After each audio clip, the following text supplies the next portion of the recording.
Hello and welcome to Fire in the Belly. Today we have myself, Mighty Pete, and we are joined by the Carol Sanford. Good morning, good afternoon, good morning to you. Whatever it is, good morning, Pete. Good morning, good evening, and good night. It's great to have you on, Carol. It's a pleasure to have you here. So for the benefit of our listeners, so Carol Sanford is a prolific author, a business leadership, we're not going to say expert, but a business leadership, well, let's say leader, whose books are required reading at Harvard, Stanford, MIT, and even Google. Though it was about time to set the record straight on what regenerative change really means for business leaders. She wrote her newest book, Indirect Work, to arm decision makers with the tools needed to maximize productivity and efficiency without drawing on the infinite pool of time and effort necessary for business growth, inspired by the quantum science and her indigenous lineage. You have a lot to say, Carol. Listen, it's wonderful to have you on. Thank you so much for coming on today. Well, I appreciate you inviting me. First of all, tell us, what does Fire in the Belly mean to Carol? Well, I have to tell you, I'm not a big fan of the term. Let me tell you why.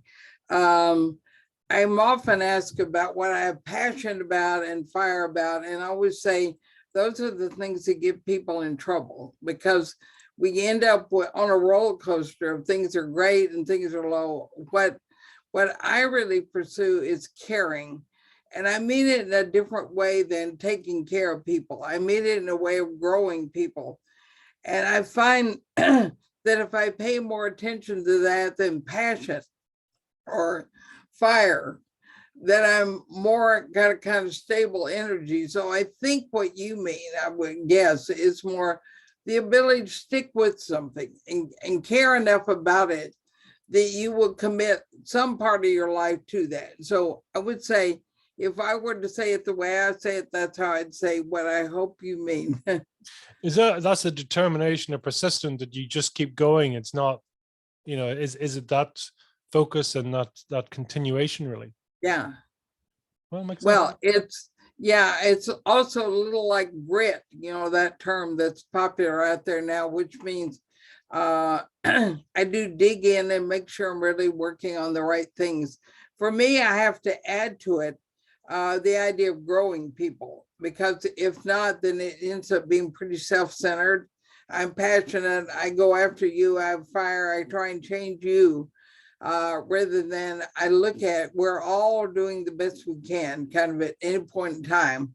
And so the ability to grow myself and grow others, I would add into the idea of sticking with something.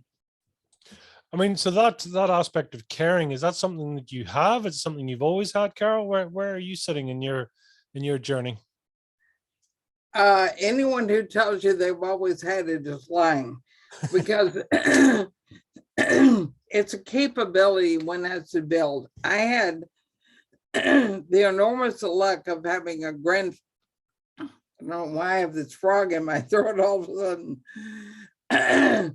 I had a grandfather who was part Mohawk, which is the indigenous tribe here in the U.S., part of the Iroquois Nation. And he was the one that taught me that idea. He said the calmness, the quiet allows you to see more and manage yourself in uncertainty and changing times.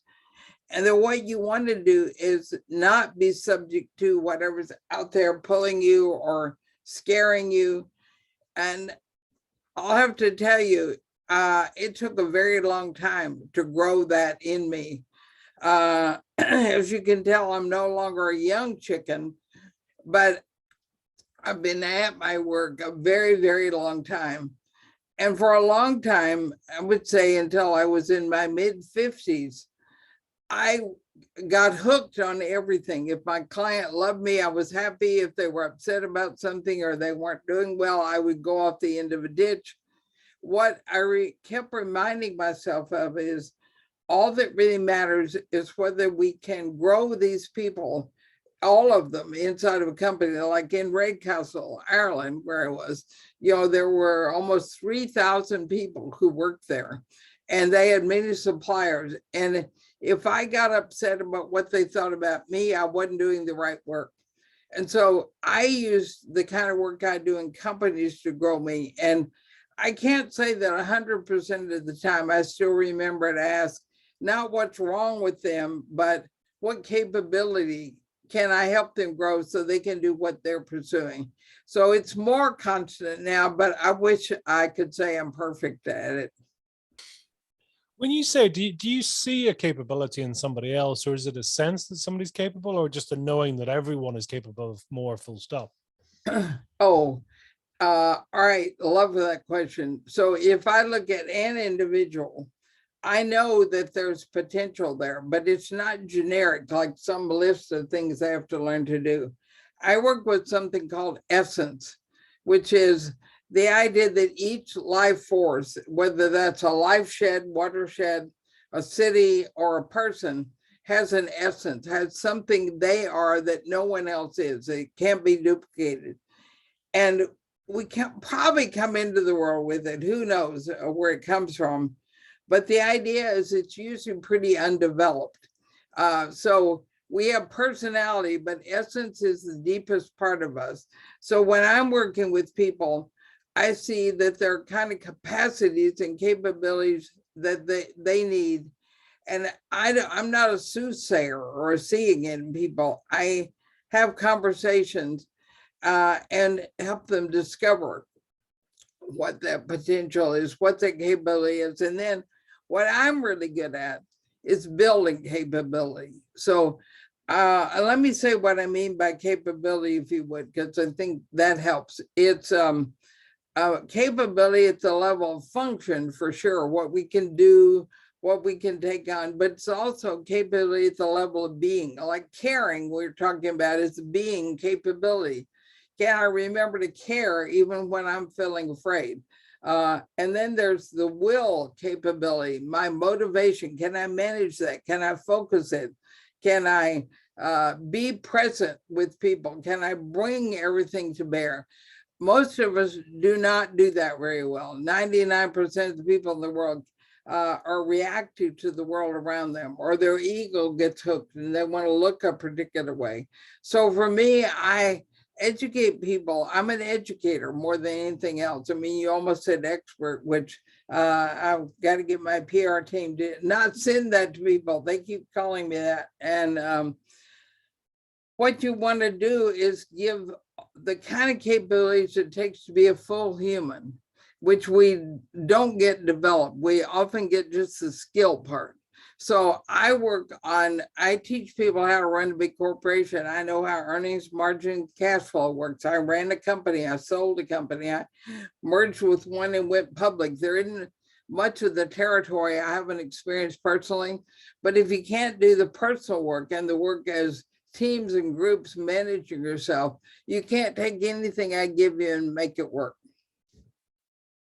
Well, I mean, just interested in terms of your definition of even the expert side, because, like a lot of people talk about the 10,000 hour rule, right? For someone to be an expert in what they do and, in their journey, but surely you've learned a lot, you've learned more than some, right? You've had a fair amount of time to actually understand your field and to grow it and develop it. And you're a multi-author, etc. as well, right? Yeah. Well, let's talk about why I don't like the term expert. My work is about everyone learning to trust their own judgment. And I think we're in serious trouble on the planet because we don't test ideas that, quote, experts come up with, and then we adopt them and call them best practices. They're unexamined. We don't know whether they fit us or our company.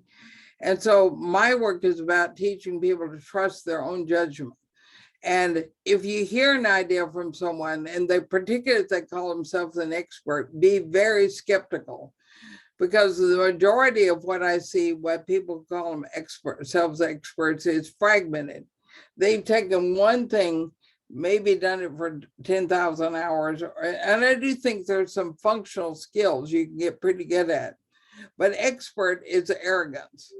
And it also is co-opting other people's ability to make look at what you're saying. Like I say to people, do not trust me ever. I say this to my students where I teach in Denmark and in Amsterdam and the States. I said, don't accept or reject what I say without testing it with your own life experience.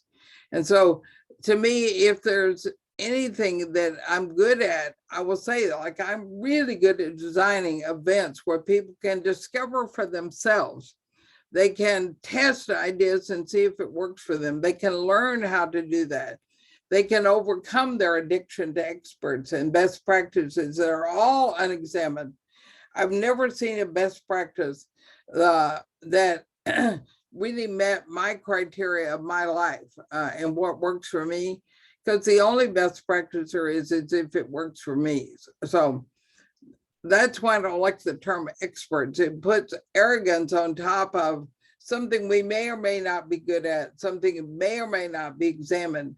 And all that matters is whether Pete, in talking to me, can use and examine first whether what I'm saying makes sense. So now you know the story. No, fair enough. And in that process, do you trust yourself, or do you even challenge your own thoughts? Oh, here's why I write. I've written 6 books now, and I'm working on number 7. I go back and look at what I wrote in number 1, and I say, well, I was really full of it, wasn't I? And so I write to learn. I write to do deeper and deeper work, to never get stuck, because I don't think in one lifetime, I don't know whether there are multiple lifetimes or not, but I know in one lifetime, given where I am at the stage I am, what I don't know also. And the ability to have a bit of humility gives your life meaning, because it means there's something else to discover. I do my writing, I call it long thought writing. And that means it's a thought I've been working on all my life. Not, I'm an expert in the things that are in my books. All of them require me waking up to be able to use them. If I say, I want to have a podcast interview with Pete Lawton today, I can't come on and say, well, I know my message. I have to say, I have to come be awake, because this young man is looking at helping humans in the world discover something deep about themselves, give their life meaning, and out there in the world. And I write down an aim for myself, which today was be humble, because it's so easy to fall into, and I love when people call me an expert. I have to immediately say, no, you're not. Don't listen to that. That's not helpful. So that's, I'm not there, but I try and work on it a bit every day. What for you has been the most useful way to turn up to things? I mean, you talked about things just turning up, just being, present, just being humble. Does that leave you in a learning mentality or an open mentality? It's not enough. That's almost like a practice. So when when I'm working with a company or the folks who are in it, I remind myself that each of them is a whole, WHOLE, not has no HOLE, right? Has no whole, has no fragment. So if I'm working with a company, for example, like we were talking about DuPont and Raycastle, I have to first think of what is the whole of it and what is it pursuing. Not what do I teach and I come in and I give them my standard good stuff, but I have to know not only what they're pursuing, what they're seeking to achieve, but also where are the shortfalls that they feel in being able to do that. And it means I work with companies for 3 to 8 years, and some of them, like DuPont, I'm still connected to DuPont after, wow, almost 40 years. If I am doing that, watching them evolve, I have to, every time I go there, remember they are in evolution. Where are they? Toward what are they that they're trying to achieve? And what do they need now? And what do they aspire to? And therefore, how do I design something fresh and alive? So I have a principle I work from. I'm never allowed to pull out anything I've already done and do it for someone else. I trash all my PowerPoints. I don't bring back the same exercise from one company to another, because it means I'm not present. It means I think you're a very present person. As I read through your website and your introduction to me about you coming there, I could see it's the way you were describing. You seek to always be present with whoever is there now, their life, where they are.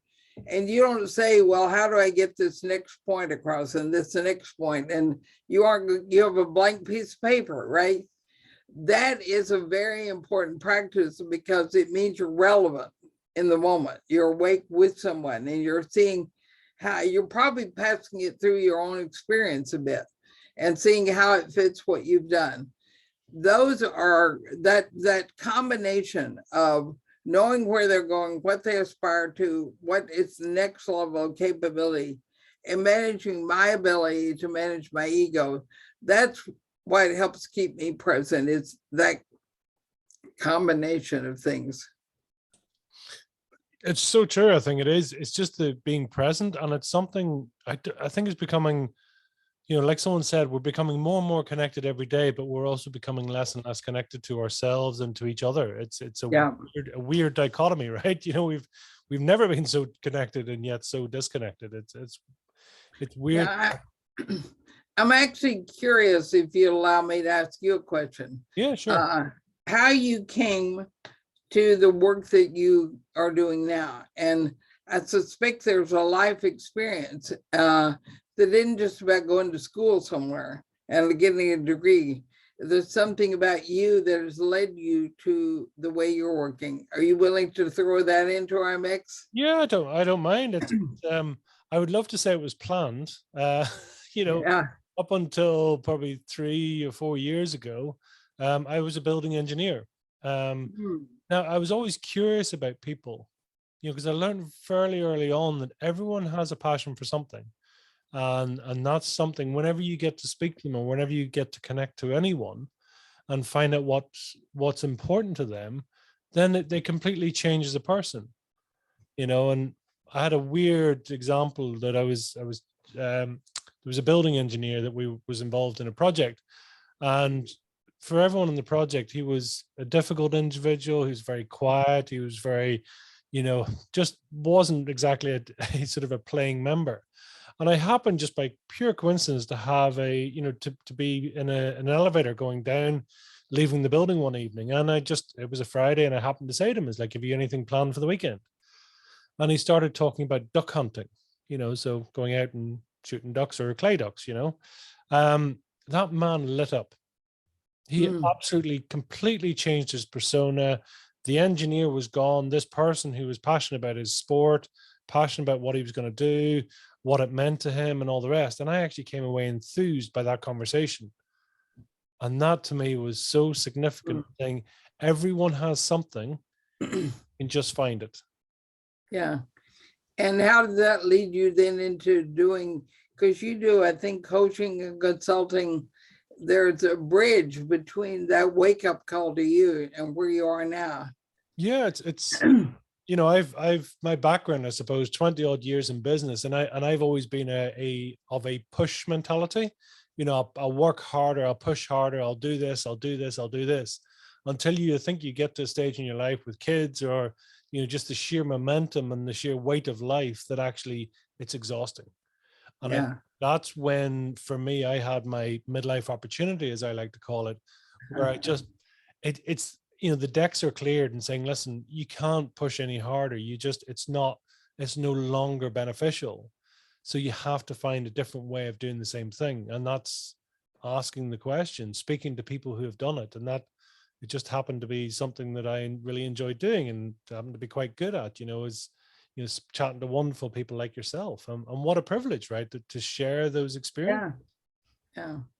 Wonderful. Well, I love that story because I can tell that you're living it out in how you do your work. It comes through you. So I appreciate the story very much. Yeah. No, thank you. It's like anything, I think, and you've said it beautifully, it's that it's being present now. You know, the book that you wrote, the first book you wrote, and you're saying, well, I wouldn't write that again, but that's life, right? You know, it's, you know, Yeah, of course you wouldn't write it again because you're a different person. And right. tomorrow you'll be a different person. But instead of giving yourself a hard time, you just say, that's who I was at that time, and that's okay. Yeah. I mean, it's not that I disagree with everything in there, but as you say, you grow in life and you learn, and you wish you could say that, because I worry once in a while about people who are reading and think, oh, I wish that little idea wasn't in there because it's going to take them off course. And I say, but they'll figure it out, eventually. So yeah, thank goodness.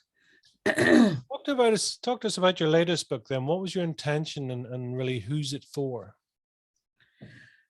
It's for change agents, for people who want to bring about fairly large scale change, but also small. I have people who have families who are using it together. I wrote it because I watched people reading all my other books, sending me emails or letters or whatever, and saying, I'm doing what you say in here. And I realized, no, they're not. They're not even remotely. What they're doing is reading my other books, projecting their own way of working onto it and interpreting it, and they're missing the point completely. And so I decided to write a book, number 6, that really was what was underlying all the previous 5 books, how I work, not what I work on and the stories, although I tell hundreds of stories about the companies and organizations and individuals I work with, but the ability to see how to do it was missing. And therefore, the idea, well, let me tell you what I mean by that, what they were missing. I have a great interest in people who have created huge change, like Einstein and his colleagues also, who really said, wait, what Sir Isaac Newton said has some specific help, but it doesn't explain how living systems work. It doesn't explain things that happen that are changing all the time. He explains rocks pretty well, right?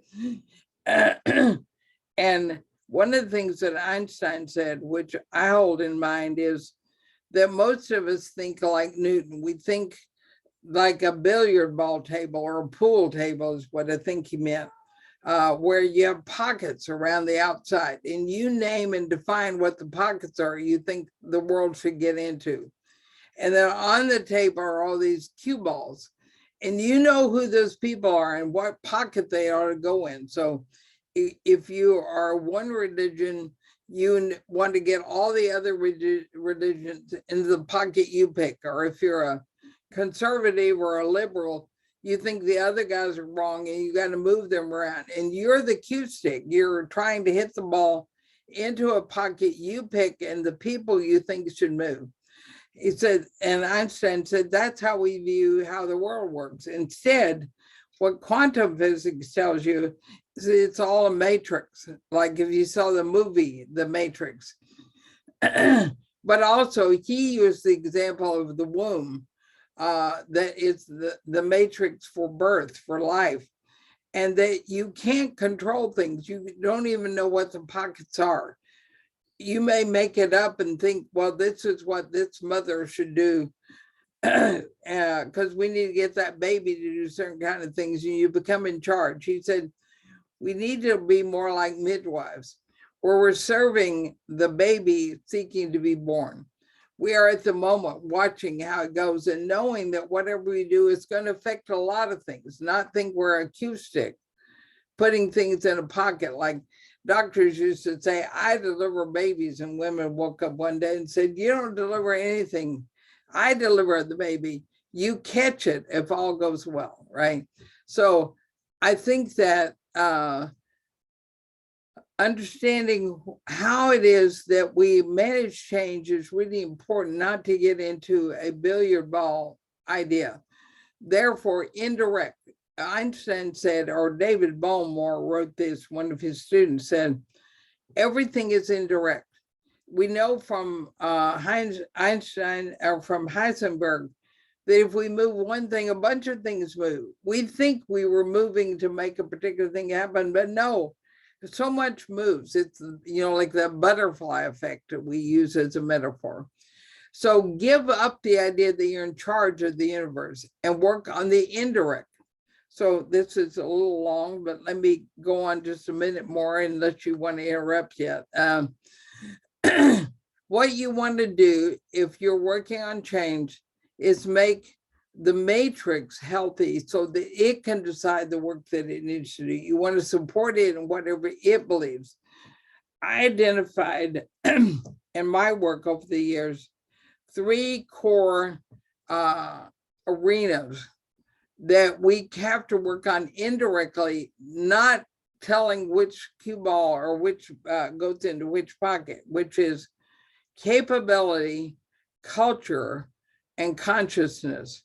So when I go into a company, I'm not trying to get them to get rid of supervisors and have a certain way of structuring and giving them the takeaways. I hate all those terms because all of them are billiard ball ideas, right? The takeaways, the best practices, the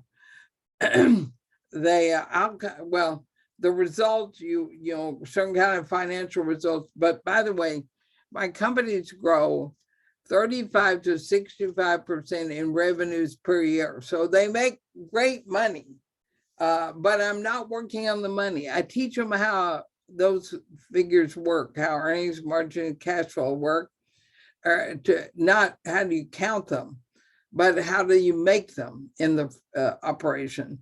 But instead, I teach them how to use critical thinking skills, which the world needs also.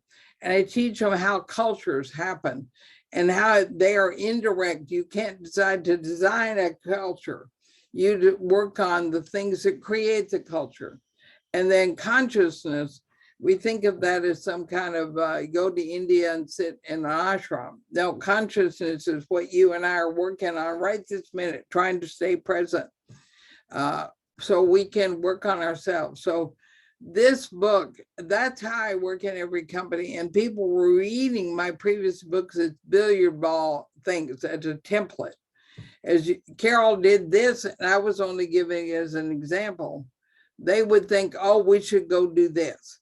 So indirect work was a way, and many people see this. If you go, it was a #1 bestseller for 6 weeks on Amazon. Not just a bestseller, top 100. It was #1 in 4 categories for 6 weeks. And if you go read the reviews, what people say is, if you've read all of the Carol's books, you now know how she works when she does that. And that was my intention. So get rid of trying to copy me. Don't trust me. Test everything. Figure out what works in a system. That's basically why I wrote it. #7, well, we'll come back to #7 book I'm working on now. For you, it sounds like this is this an overarching? So this, this book has helped be the manual, the operator's guide almost for the previous works, if you like, and for themselves even.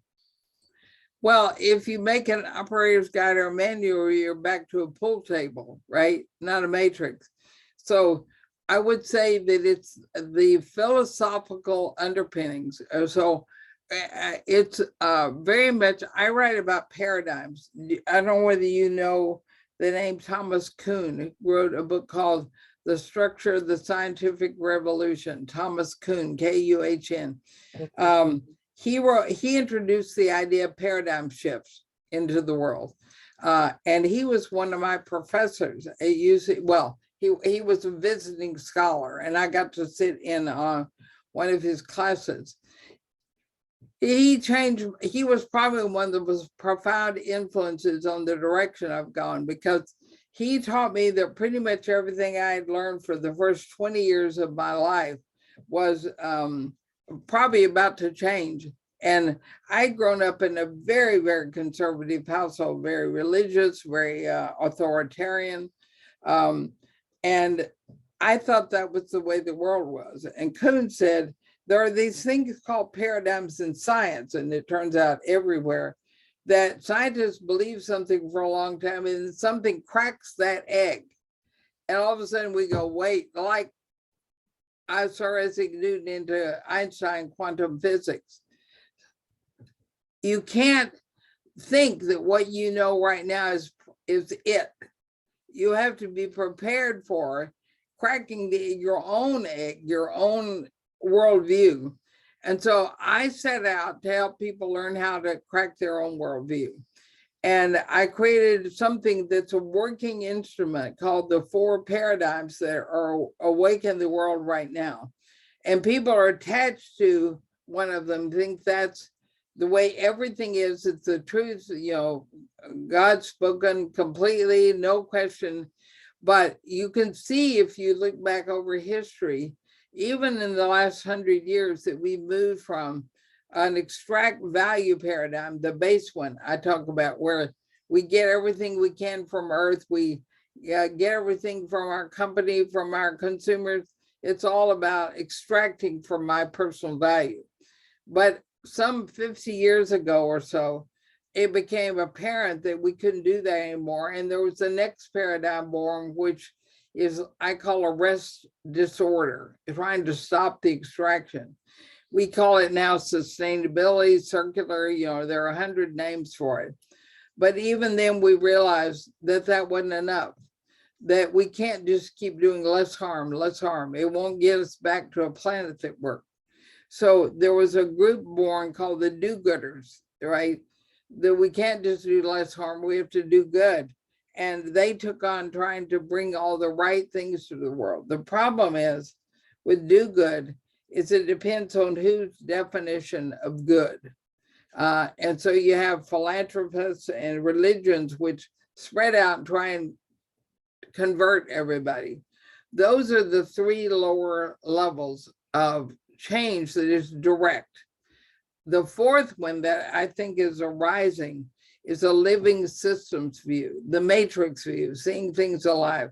So I set out a long time ago to help people see the paradigm and to give them frameworks to see it, not to tell them where they were, but say, like I just shared with you in a quick version, and this is in all my later books, that if you'll learn to watch yourself, you can see what paradigm you're in at the moment, because we all fall in, all of them, all the time. We fall into trying to get something more than I put in. If we can learn to see the critical thinking skills, and that's really what I want people watching, not my book is a manual or a template, but it's a way of thinking that if you build the capacity to think that way, you can now think for yourself. You don't use anything I give you as the answer. You now have the capacity it takes. And I think that's the trouble we're in right now, is people don't think for themselves anymore. But that's the problem, right? Because it's like, you know, one person versus the entire marketing team of a social media platform, right? So you kind of going, yeah, this is a free choice that you may buy our product, but they've got the entire weight of everything the marketeers have learned, all the AI, all the sort of tracks and cookies and God knows what else. So it's not exactly a fair fight, is it? Well, there are seen as the experts, and one of the reasons it's really not a fair fight, and this is book 7, I'll just hint at it, is how 100 years ago, literally starting at the beginning of the 20th century, we had people start to convince us, the behaviorists, you know, behavior modification, convince us that average humans can't know anything. You have to trust the quote science and the experts. The problem is that the science we use is fragmented. It's not real. It's artificial constructs. And then we see the marketing team or the HR team, and pick who you want, or the politicians, but mostly it's people who present themselves as experts, and we accept it. We accept that their work, their form of science is the only way to look at it. We accept that their answers, that they did surveys and they know the answer. I think the reason we have a real challenge nowadays is people are no longer developed to think for themselves. They're developed to take tests, pass the test, go out in the world, now have some other expert. So when you were a design engineer, you probably weren't asked to question what you were taught. Why not? Why? Because how can you ever innovate if you don't know how they came up with what they got? Instead, you get good at taking tests, and you're good enough that you get a degree, and then you get hired, and you can go out in the world, and what you're doing is following someone's template, right? And someone who you have bought as an expert. Every human being alive on the planet today, well, I shouldn't be so universal, the majority, way up in the high numbers, are being taught not to think for themselves, but to adopt other people. They borrow other people's ideas untested, and then go to work with them in life. And right now, the behaviorists and the introduction of behaviorism everywhere says, trust the experts, trust the science. Don't question all of that, because it takes an expert to understand it. I think it's a serious problem, and my newest book is trying to show the history of how we got to people only borrow other people's ideas. So I'll ask you a question. You don't have to answer it. When you get ready to vote, I love asking people this, how do you decide who to vote for? Do you find a way to really understand what that person is who's running for office, where they got their ideas, what the effect are, and use it to help educate yourself?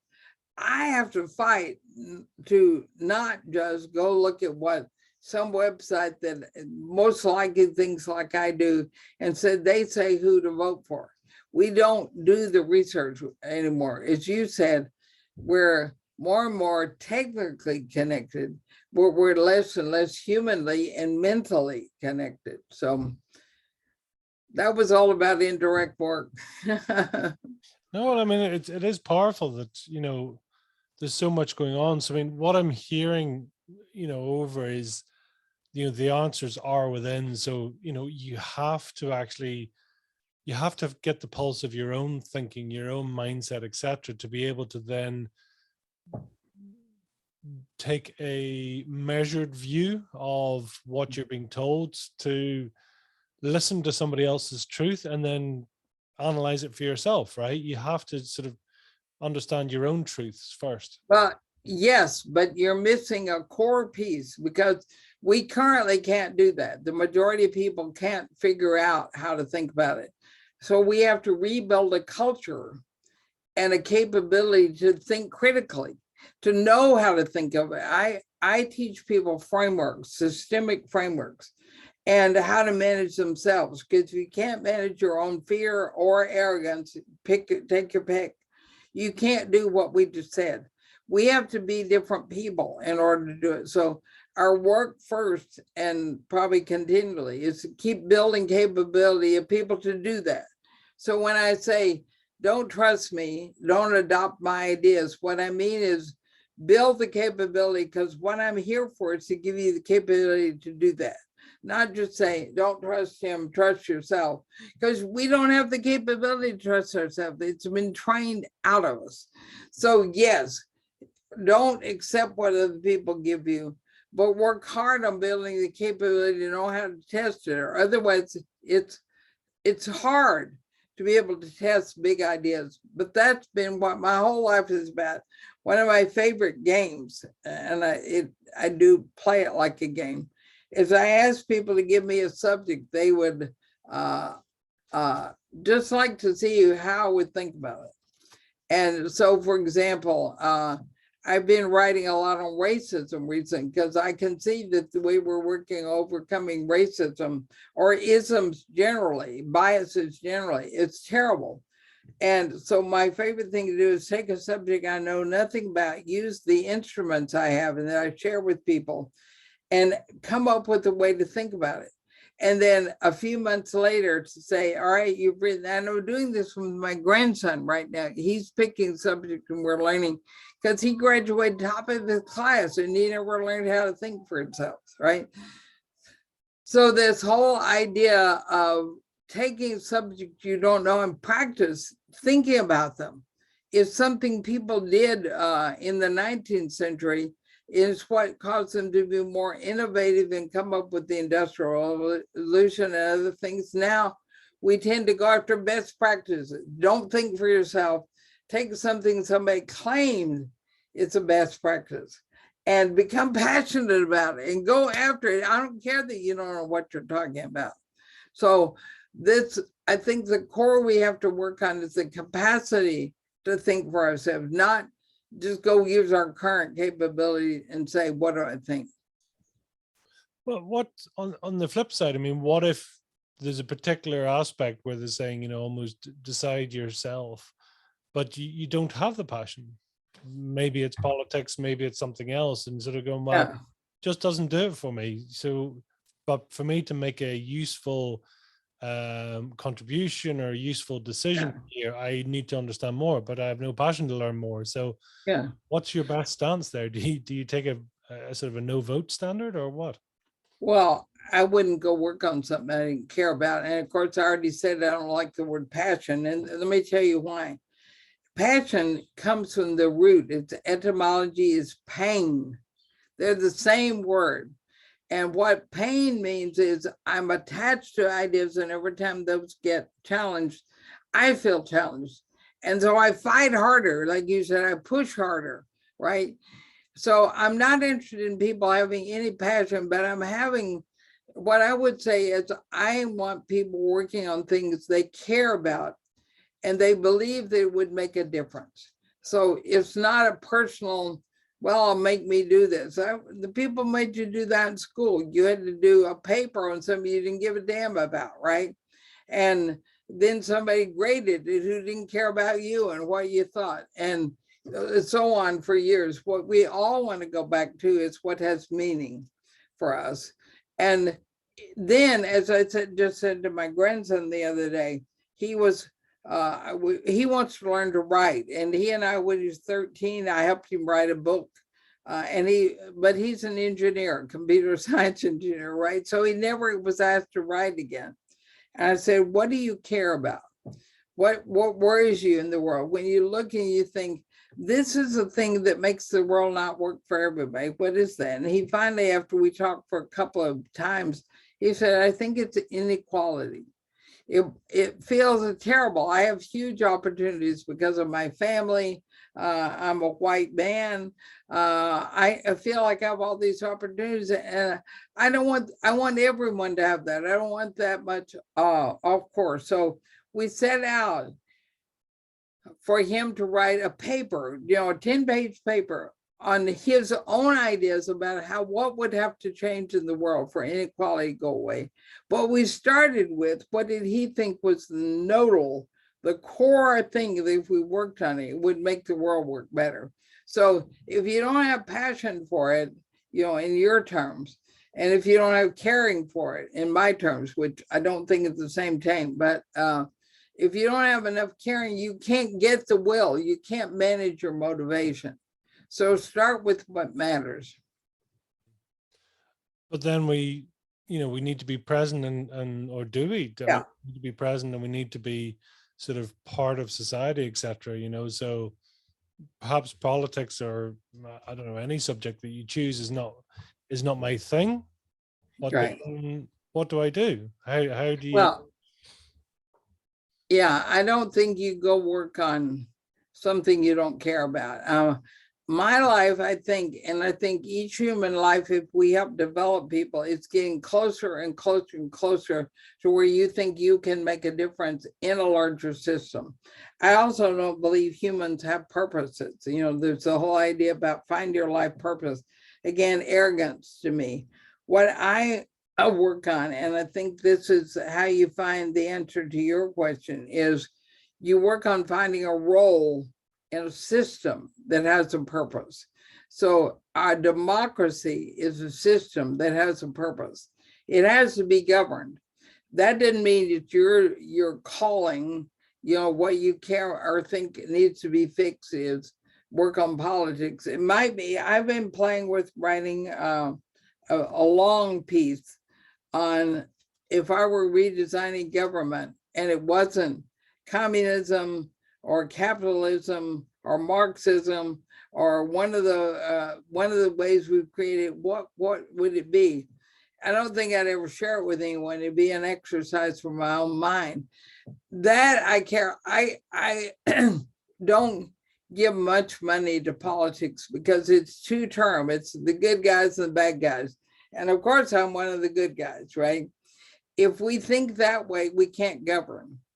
If we think about what does it take to govern, we would have to give up lots of things. We'd have to give up our whole two-term world, good, bad, right, wrong, conservative, liberal. We'd have to say that's not a very good way to work on the world. Now I have interest in working on politics, right? Because now I'm working at the root of what causes politics not to work.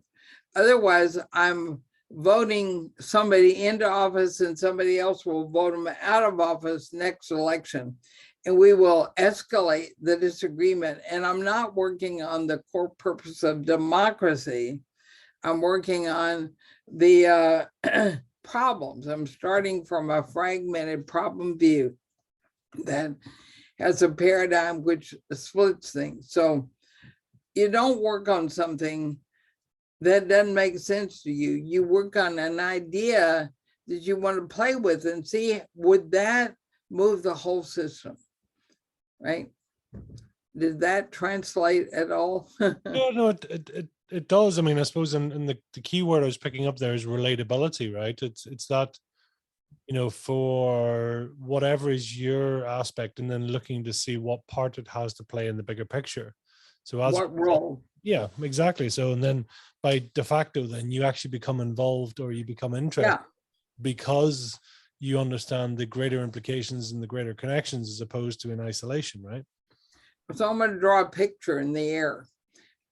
3 concentric rings, right? A small ring, ring around that, and a ring around the outside. The inner ring is kind of where I live, the smallest. And, you know, me, maybe my family. And the outer ring would be some system that I am drawn to help with. Like I am drawn to help with the democracy right now. I have for years been drawn to help with corporations because I thought they had so much effect on everything else. And then we live on a planet. We live in a nested world. And if we can see we live in a nested world, then my individual small ring is not, you know, about me. It's about a role I play in the larger system. And part of what we work on in corporations and organizations, and when I work with them, is learning to see we're nested, that we live inside of a world which we affect and it affects us. And it isn't about getting a group of people in the kind of the middle ring together to get what we want. It's about remembering that larger ring we're a part of. All of it has to work or it won't work for us. We're not seeing us as nested. And so I can't try and vote out people I don't like because the world has to work for them also.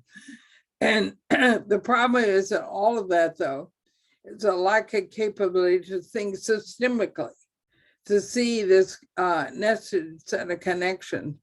So the work is always about capability, culture, and consciousness. Do we have the capability to think in a nested system way? Do we have a culture which in your nation and mine doesn't exist?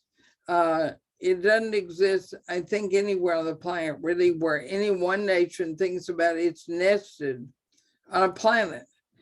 There is a coming together, you know, the European Union, which, you know, is fragile and people drop out. And then some of you wish the one you're part of hadn't dropped out. We don't think about the system, what it takes for it all to work. We get our cluster together, the kind of middle group, and think we're in charge. We got the cue stick.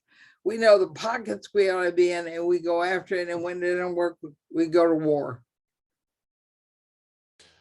For you, do you think, I mean, are we asking, are we either not asking the question, are we asking the wrong question of ourselves, therefore that affects our decision making, or are we just essentially being bystanders and we're accepting an answer whether we ask the question or not? So we're being sort of led as such. Well, that's part of the problem we have, where we're not taught to think for ourselves. And because we're not taught all the way through from small children, it sounds like you have children. The question would be, are you teaching your children the right answers, the right pockets, or are you teaching them to think for themselves? Even when they can disagree with you for a while or a long term, do we raise our children? And then do we design our schools so kids learn to think, not polarity? And often we put them in a special school where everybody thinks alike. And so they never learn to actually see how the world works for everyone.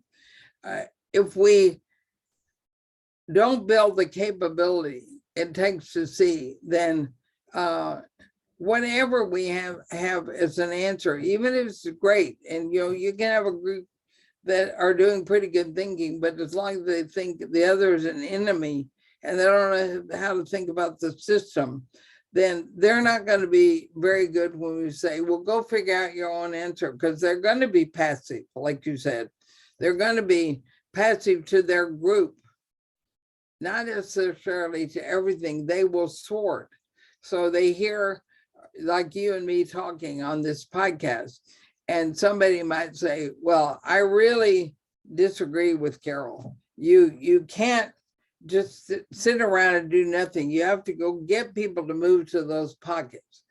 And others will say, well, she's saying things I always thought, and I wish everybody could see that. On both sides, wherever you are, you may not be looking at what's behind what I'm saying, which is, it's not about changing who makes the decisions. It's about changing or growing the capability, creating cultures. And why aren't we from a very young age teaching children how to observe their own thinking? What we do is say, good boy, when they do something right.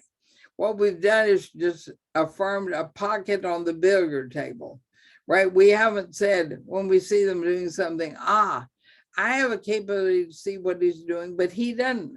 How would I help this child build capability? And let me I run a program for parents also. So it's something I work with a lot, regenerative parenting. I suggest that from a young age, you help children learn to set aims, not goals, because goals are what I'm going to get. Aims are how I'm going to manage me. So if, you do this by doing it yourself. So as a parent, you say, for the next few weeks, I'm going to work on not being reactive to everything I hear on television. I'm going to work on that. I'm going to work on just listening and let it wash over me. And then I'm going to reflect on that and see how I can get better. So that evening at dinner, you say, well, I did terrible today. I was so reactive to the TV. I can see that I can't manage me in the face of ideas that are different than mine. I'm not any good at it. The child's watching, wow, look at dad. I mean, that's pretty amazing. He can see what he can't see. And so you say, how am I going to do that better tomorrow? Well, maybe I'm going to pick one show and I'm going to watch it. Just one show. I'm not going to be reactive. And I'm not even going to pick the one that's the hardest for me. I'm going to pick one where I no longer have an attachment. It's not like I'm not listening and thinking, but I'm not being reactive. So why don't we teach children that from a young age by how we work?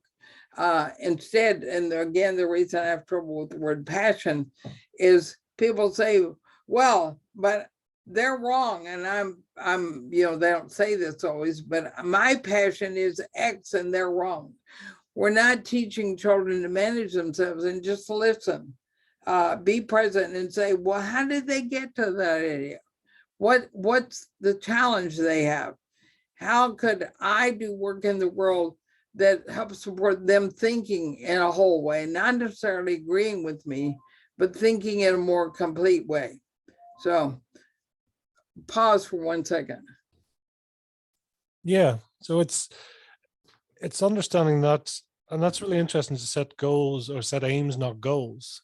Mm-hmm. Is it useful then to set a commandments for yourself or a code of conduct that says, I'm open to evolving, I'm open to receiving, but how I show up will always be consistent? Well, I do think we have larger long-term life aims, but what I think it takes to learn that is to know that you can't even stay in it every moment. You need to be more specific and concrete. So you notice I said, I eventually maybe pick a single TV show today, right now, and work on me. Having a big long-term thing makes it abstract. So I think that we're better if we say, what am I seeing about me right now? Like, I remember one morning when I woke up and remembered a message from my grandfather about what do you need to be humble about today? And I was in my 50s when it came back to me.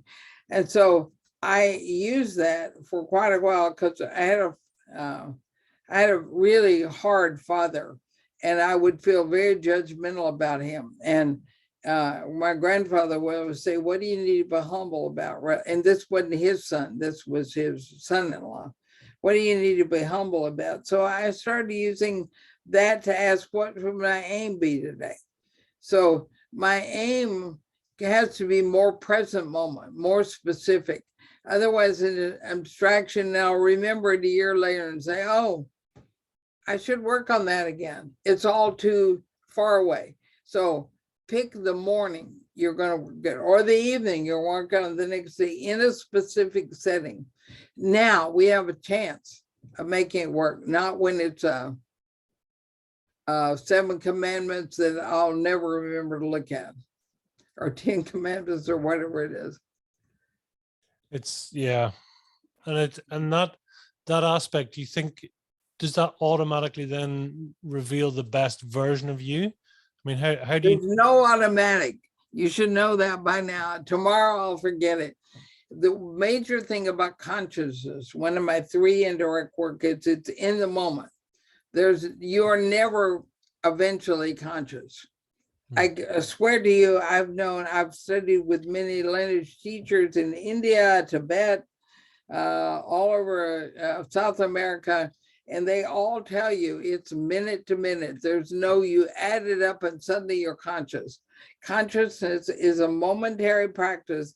And every time we sleep or have sex or eat, we become unconscious again because the body takes over. And so there's no automatic. There is, can I this minute wake me up? Now, I can't swear from my experience that it gets easier to wake me up. I can remember, like, I'm going to get on call with this guy named Pete. I don't know who he is, but you got it today because you disagree, but you just read all the stuff and you disagree with what he said. Now, what's your state of being need to be because you disagree? And yeah, you'd love to have a really good conversation. The present moment, you and I are going to talk. I could pretty quickly remember I needed to do that. I had to still do the work. I wasn't conscious when I woke up. So I had to do the work and sit quietly, think about how I wanted to be, what state I wanted to be in. But when you and I hang up, it'll be gone. You can't sustain consciousness. You have to do what the psychologists call cathectic. Cathect means demand of myself to do something and stick with it until I can do it, and then do it again. So I have another interview tomorrow. Unfortunately, I won't be able to carry any moment of consciousness today into tomorrow. I have to go read about him and what his world is and how I have to get me in the right state and work on me. I never get to be permanently conscious, but it's easier to demand it of myself and not forget it. That's the best I think you can hope for. I got that from the Dalai Lama. It's that, yeah, it is that. Is it testing yourself? I mean, how, your ego for you, I mean, how is your ego? How do you view your ego and how do you define it? Well, ego is a very useful instrument if my essence is in charge of it. So ego in some traditions, and this is one that I questioned, people say, well, you have to kill ego. Well, that doesn't quite make sense, because ego for me has a couple of different directions it can go. It can go toward arrogance and hubris and, I'm the best thing since sliced bread. Or it can go toward courage, helping myself overcome that which I could be reactive to. So their ego to me is an instrument of direction setting, or an instrument that we use to manage the parts of ourselves that are not useful. The way that happens in my cosmology is that this essence I've spoken of a couple of times is kind of like a gyroscope inside of us, and it knows that I was given a life, a body to come be and play in the world, and that it has work to do. And my job is to find what that work is, not my purpose, but my work in the purpose of a larger system. And if I know what that is, then the essence of me will have some specific work. I believe my work is about developing the capacity for consciousness, not teaching people how to meditate, but developing the internal working of what it takes to work on being conscious at any moment. And to do that in whole organizations, so that they can make the kind of difference. Now, you need to have enough ego, enough belief in yourself, enough confidence, enough sense of efficacy. That's the real work of ego, is to be the container for that, so that my essence, when it needs it. I worked in South Africa for 3 years as Mandela was coming off Robben Island and becoming the the president of South Africa. I worked with Colgate Palmolive in townships. That was very frightening, because I was picked up in bulletproof limousines. I was behind walls that had glass and barbed wire, just like a prison, but I was inside of a company compound. The hotel was the same way. There was so much in me that felt like this is so important, what I get to do here, that I felt like I was likely to fail. It was terrifying. It was terrifying at the level of my body, I could die, and my mother would never forgive me, to the Black Africans who are here are counting on this, what this new GM has decided to do. And we have to do things that are impossible. Like we have to move from having the top of corporations be 95% white Africans, to reflecting the Constitution required this, to reflecting the overall population, and at the same ratios at the top. And we every company in this country right now has violence internally. So all those walls around the outside with barbed wire may not matter. There's so much violence inside. I think that was the first time I knew what it meant to draw on the courage the ego holds and waits for it to be done, and enough belief in myself that even though I had never done anything like this, we could figure it out together. We did. We ended up losing only one person at the top, because Stato said, we're going to have 95% Black Africans at the top. And I know, and he was a Greek national, a white Greek national. I know many of you are afraid, but no one is going to lose their job. No one is going to be demoted. No one is going to have less pay. We're going to make this work for everyone. And we had 5 years to do it, and we did it in 6 months. And Mandela gave us an award. Now, the other thing that's really amazing is we had no violence internally, none. We had no one killed, no one injured. We had people, one van, they called them taxis, but they were vans, which would have mixed tribes coming to work. They often were blown up by one tribe or another. We had one of those happen and lost a few people in, but we had no internal violence. I am so grateful to say those into myself, that both of us who talked about all the time how we are so afraid of our own death the impact on our children, but also for the country that we talked about. I'm glad I'm listening to the confident side of my ego, not the arrogant side. So I think ego is something to be managed, not to be obliterated, because where would I have gotten the efficacy? Where have I gotten the courage? So that's kind of what I think about ego. It's useful, isn't it? Because I mean, I can't remember who said it or whatever, but it's a bit like trying to explain water to a fish, and it's like, well, it just is. Yeah. Right? But then you take it out of it, and then suddenly going, I now know what water is because it's not the other thing, right? Right. We need that contrast, we need that polarity, right? So that we can then see the dimension, see the actual contrast of it. Yeah, I do think I was demeaning polarity earlier, so I like what you're talking about. I think that it's helpful to differentiate if we can do it without judgment, making one right or wrong, or putting things on different sides. That I have something called the 7 first principles of living systems. Like, how do you know if you're thinking about how living systems work versus how some humans have defined it by cutting up frogs and guinea pigs and studying parts? How do you know if you're thinking about a whole?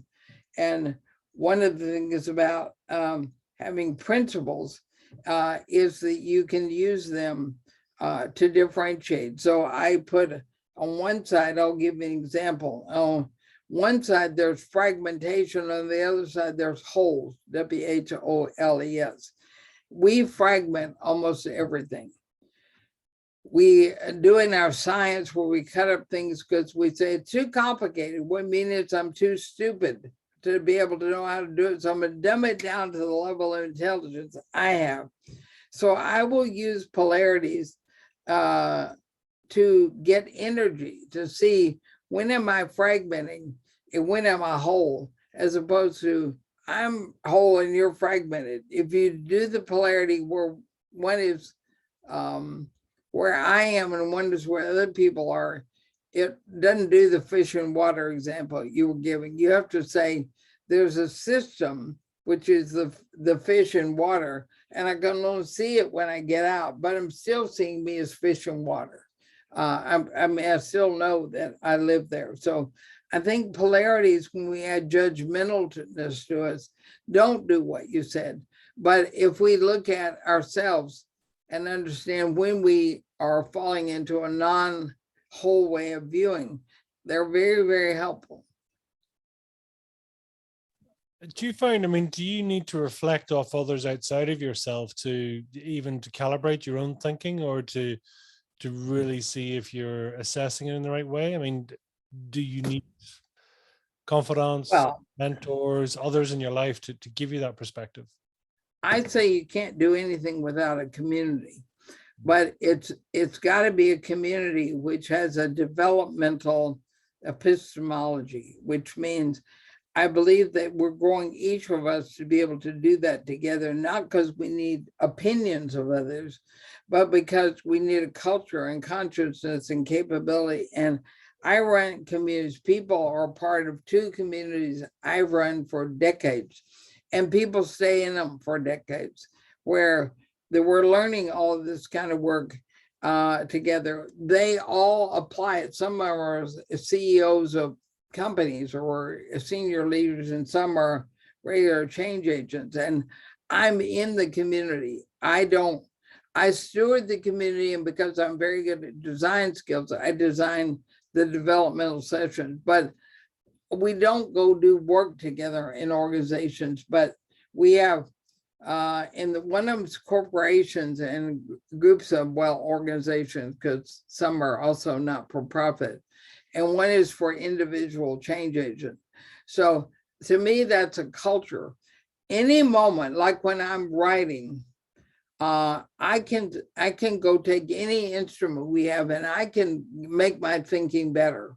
I don't need opinions of anyone else. I need resourcing from others, which is very different. So we don't debate. what we do is I work with a young, well, he's not so young anymore. I've written every book with Ben, and Ben doesn't put any ideas into the book. What he does is I talk as I'm doing now, but with a bit more order to it. And Ben takes it and puts, he's a very good editor, and he will write it. But when he can't understand something, he'll say, I can't see the framework you're thinking through. So I'll go, okay. And then I'm forced to get my framework in my head. Framework meaning not models, but they look like models. But anyway, that's too long a conversation for today. Ben is a resource to me. I could have never written any book. I've written all but one book with him. So I couldn't have written those without Ben. So I didn't sit somewhere, and I think there are people who can do this, but if I weren't in this community, and I design and engage people in meetings many times a month. So 8 weekends a year, we're all together, right now online, but sometimes in local places, and they're all over the world. I have people who get up early in the morning in New Zealand and who stay up late at night. I've got people out of Ireland, out of Scotland, out of all over Europe. I have some people out of Japan. It's crazy. People are determined to be a part of this community. Being in it and me being there, having to design for everyone. If you design something for others, you probably know this, you have to do that work yourself. You can't say, well, they need to do this work, so I'll give it to them. No, if I'm going to give people an exercise, I do it myself. If I weren't in a community, I think I would slide backwards. I would quickly forget many of the ideas we're talking about. Now, I do get great ideas. I don't believe in coaching and mentoring. I'm not a fan of those because they are an expert model where the person who's the coach is seen as ahead of the others. I want resources, and resources are people who ask questions through a systemic framework and help people, not by telling them about themselves, not by teaching them something necessarily, but by being a person who is working on themselves at this moment, and 5 minutes later they'll switch, and the other person is a resource. So I don't like hierarchies of mentors and coaches who they're in permanent roles. So I use resources, not coaches, mentors. I read deeply, but I read in lineage traditions. Things are well tested through time.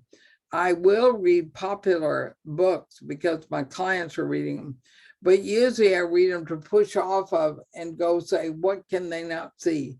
What can we all not see?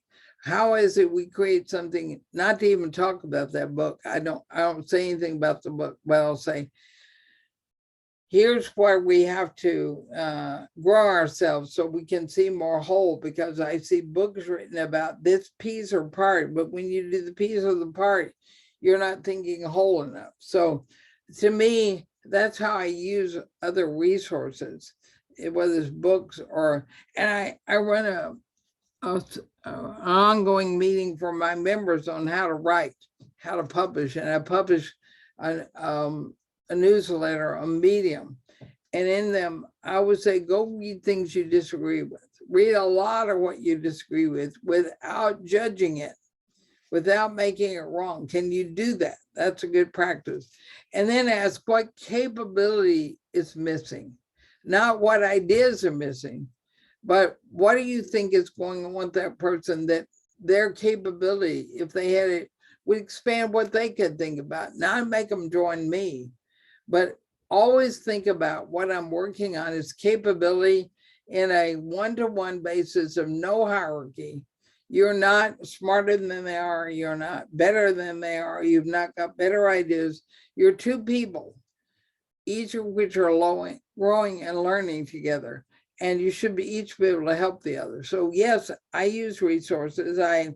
Years ago, I spent time studying the great lineage teachers. My major teacher that's been dead for a long time is still Socrates, because he had an epistemology of humility where he didn't feel like he knew more than any of the students who studied with him.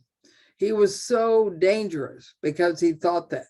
He was challenging the hierarchy of expertise in Greece, and so they killed him merely because he didn't believe he was smarter than anyone else. He had humility. So I keep going back to Socrates. My voice is getting a bit tired. We'll see how much longer I can do this. I feel like I could be going to lose my voice, but I'm okay for the moment. No problem. I'm just curious, whenever you're in, creator mode, what brings you into flow state? Because I mean, you're saying you're working there with an editor and things like that. I mean, is that enough for you, or do you need to can you go into a flow state in terms of conversations with your editor? Do you need to sit down with a typewriter? What do you need to do, and where can we find the best version of you as such? Well, it depends on the day. And, the best version to be in present all the time, or even sometimes very often. So I don't type, I don't write. I talk to Ben and Ben writes it down. I'm always in interaction when I'm writing. However, I do tons of work before I get on a call. Like I'll be on call with Ben at 10:30 today, and we're in the midst of working on book 7.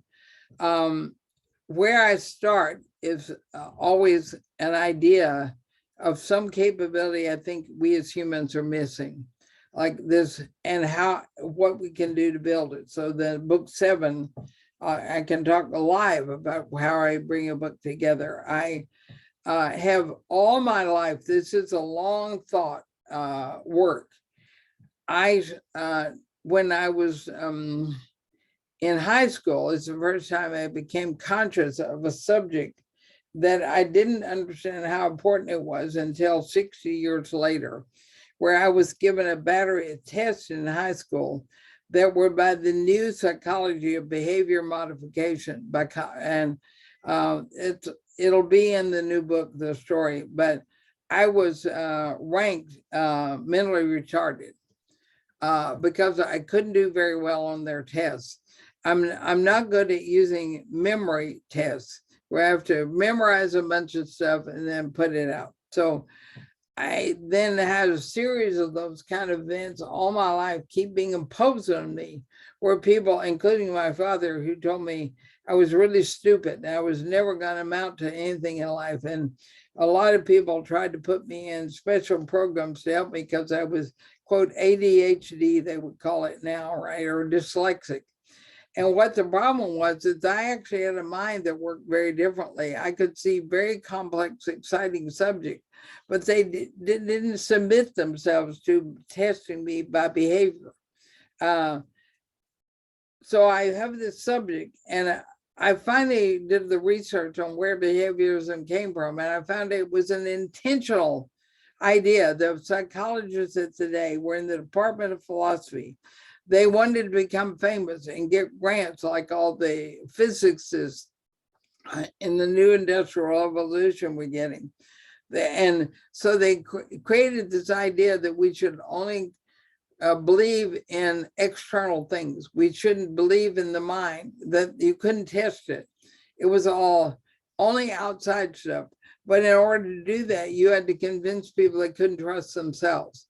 And so they literally, and it's in writing, I will show you the story. They set out to prove to teachers they didn't know enough to teach. You had to have a psychologist helping you with curriculum, that you didn't know enough as parents about how to parent well, that there had to be experts and they had to be psychologists, and you had to have science of the positivist side where you chopped up things and studied them in pieces. And then they set out for 20 years, John Watson, and in fact, he's the one who set up Madison Avenue in the US, which is the advertising thing that convinced you were craving things. They could give you goods that will overcome your upset.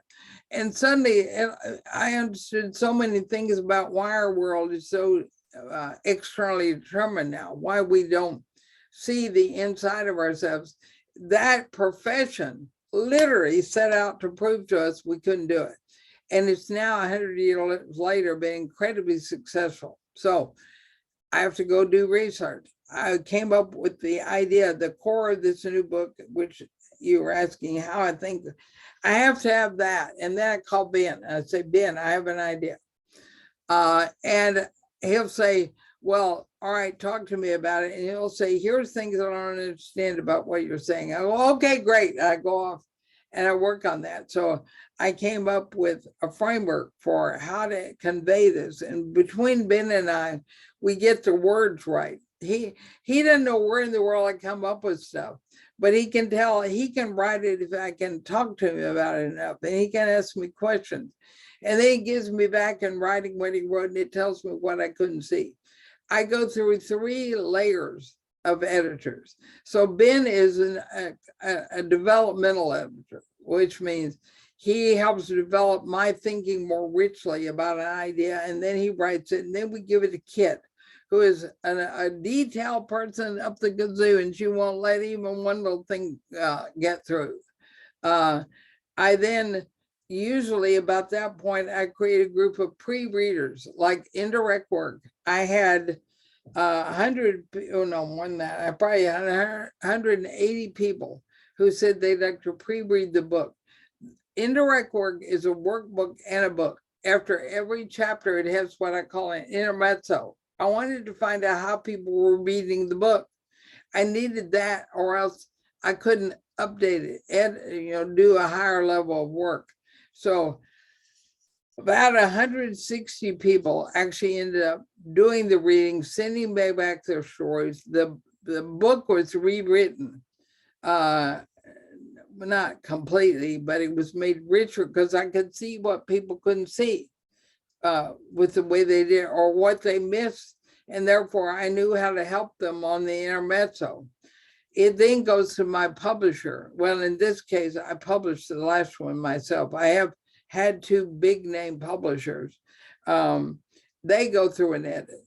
But also, of the people who were pre-readers, about half of them are people who are in my community. So they know the process that I use, and they were especially helpful. So I don't do a book alone, even remotely. There are hundreds of people who are involved. For me, that's where the richness comes from. I'm very good at generating ideas other people can't see. I do know, and have known for a long time, I see things other people can't see because they're down in the weeds. They're down in the fragments, down in the parts and the pieces. But in order to get all that out, and then to get order in it, and to get organization in it, and even to develop further, I write books so I learn.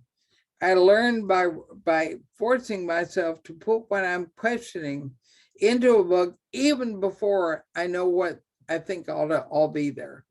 And usually within a few months after I finish the book, I can see what I missed. And, now we got the next book. Well, as long as I'm alive, I'll keep working.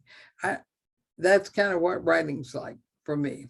Yeah, it's like a it's a lifelong thesis almost, isn't it? Right? But you've it is a long thought. I mean, what I'm working on, book 7, I started working on, not in writing, but in trying to make sense of it, trying to figure it out when I was about 15. My grandfather was working on it with me younger, but I became conscious, and I didn't find out about the mental retardation thing for another 7 years, because my mother, who was mentally ill, couldn't understand what they were telling her. So she refused to sign the papers that would have put me into remedial classes. And I'm so grateful. And so did my homeroom teacher, Marlon Sue Braden. She had to approve being removed from the mainstream class and put in a remedial class so that I could be, quote, productive in society. And Marlon Sue, when she told me about it, this was when I graduated from honors at UC Berkeley. They told me, my mother and then Marlon Sue told me they knew these people were wrong, but they didn't know how to fight them. So they just refused to sign the papers. And therefore, I was destined to never be productive in society. It is fascinating, isn't it? How the process that we evolve and how we play on our strengths, or sometimes we don't play on our strengths, you know, and I love that, the fact that you sort of almost musing with others to help you and trigger you into that process.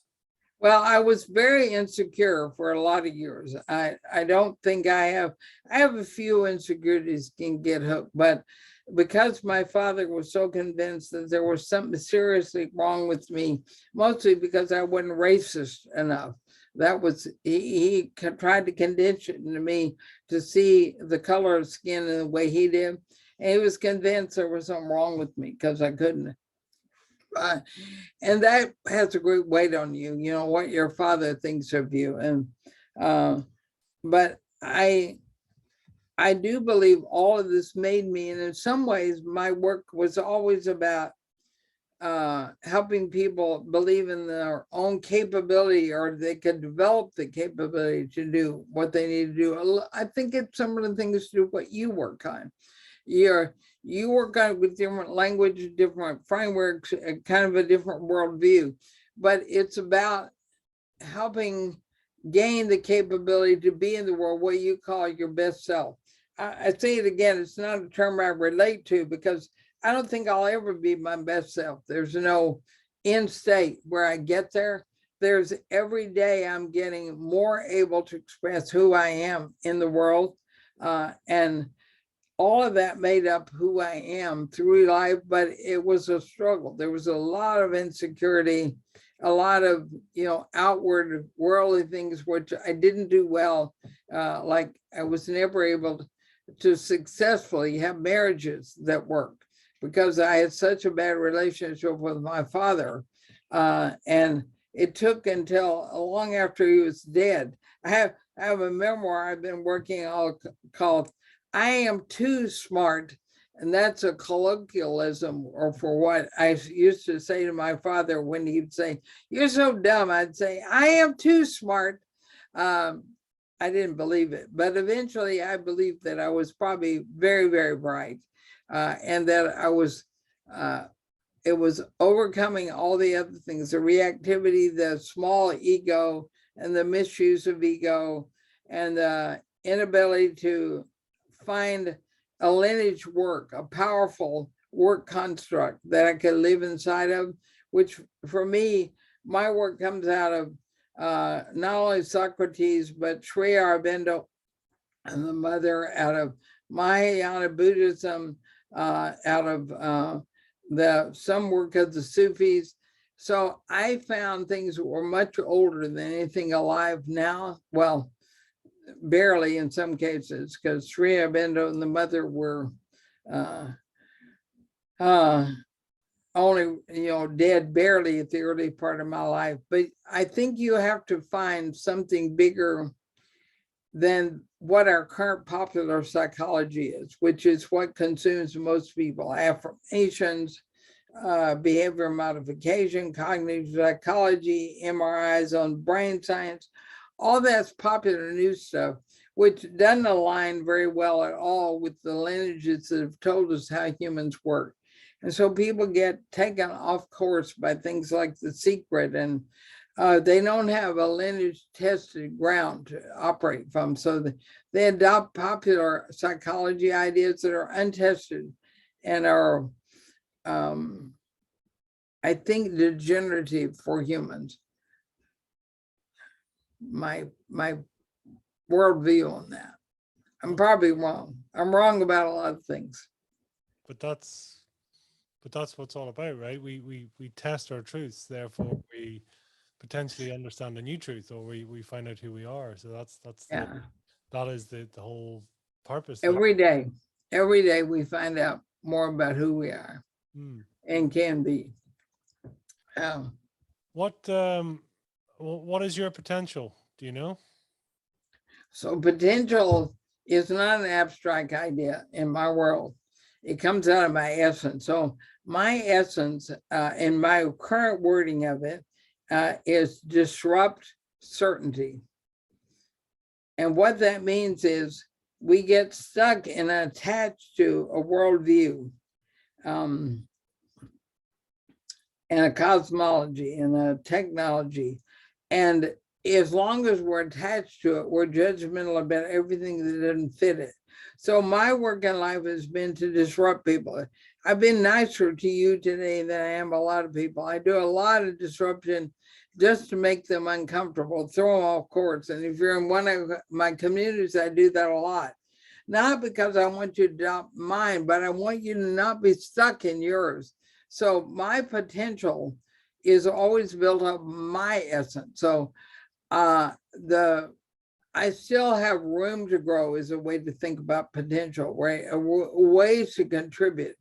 And I usually can only see that when I come really hard up against what I'm not able to do. So I still have one insecurity that it's always amazing to me. And I think it's because my father always compared me to famous people, that he wanted me to see how dumb I was relative to, you wouldn't even know the names. There were people who were in our community. I still become reactive as people that I can see are doing things that actually harm other humans, presenting ideas that are maybe harming Earth, not because they're mean or evil, but because they can't see. And what I do is become reactive to that. I don't have the platform they have or the position they have. And so one of my major potentials to work on is to have that not matter. Just be present with what I can do and keep working on me. And it's a capability to manage state of being and reactivity. I also think I am getting better and better at conveying and writing with Ben's help, and all my editors and readers and everyone else. Very big ideas that people have wanted to know about for a long time, but I'm not great at it. There's still people, and particularly how you convey it when I can't have them in the community and work with them for years. So those are the kind of things I'm working working on in my potential. I think I'm starting to have some troubles. No worries, no worries. Uh, Well, listen, if you were then to summarize your fire in your belly, Carol, in a couple of words, what would they be? my what? Your fire in your belly. If you were to So, I don't believe in the idea, so I can't answer the fire in the belly. Let me see if I can think of another way. I mean, I guess I would answer the question more about what is it I think a life is about. I got a body almost 80 years ago, and it's got a lot more frailties every day. My summary about what I believe the gift of being given a life for however much longer I get to keep it is finding finding first what the role of humans is in the world generally, not our individual purpose.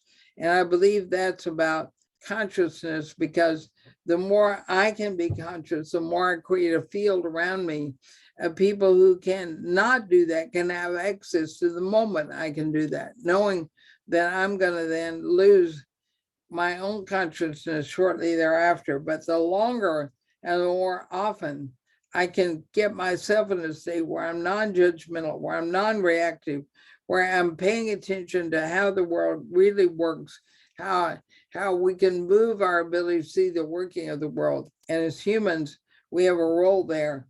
That's what, to me, the meaning of having a life is. It's much bigger than me, and getting over that's about me is a big piece. getting over yourself. What a wonderful, Yeah. what a wonderful sort of hypothesis to run for your life, Yeah. Carol, tell us, where can people learn more about you? Where can they learn more, get your books, track you down, hunt you down? I have a website, which is probably a good starting point, carolsanford.com. It's all about me in spite of what I just said, right? And it will take you to the communities page. It'll take you to the corporate communities and the change agent. It'll take you to all of my books, to my podcast. I have a podcast called Business Second Opinion, where people give me articles, and Zach Swartout, my colleague, and I run a narrative podcast. We don't interview people, but we riff on using our worldview, what we think Harvard Business Review is missing, or MIT, or McKinsey, or someone, if we've got the article. So you can find that on that webpage. And it also has links to all my TED Talks. I've done 5 TED Talks and a bunch of other stuff. So carolsanford.com is a good place to start. Wonderful. Wonderful. It's amazing. And I love that sharing and that aspect of, really sort of challenging your own thoughts and truths as well. It's a powerful place to be. Is there a final message you'd like to leave with our listeners there, Carol? I enjoyed this more than I thought I would. And that is because of your state of being, and the nature of being so present made it actually enjoyable. I thought, oh my God, how do I put up with 2 hours of talking to people? But as you said, it had meaning. And so thank you for that. Thank you. I appreciate it. That's what it's all about. Carol, it's been an absolute pleasure. It's been amazing to talk to you. I look forward to reading your book and your next book as well. Best of luck for number 7, and may there be many, many more. And yeah, I've no doubt we will talk again. So thank you. Appreciate you. Thank you very much, Pete. Take risk. Thank you.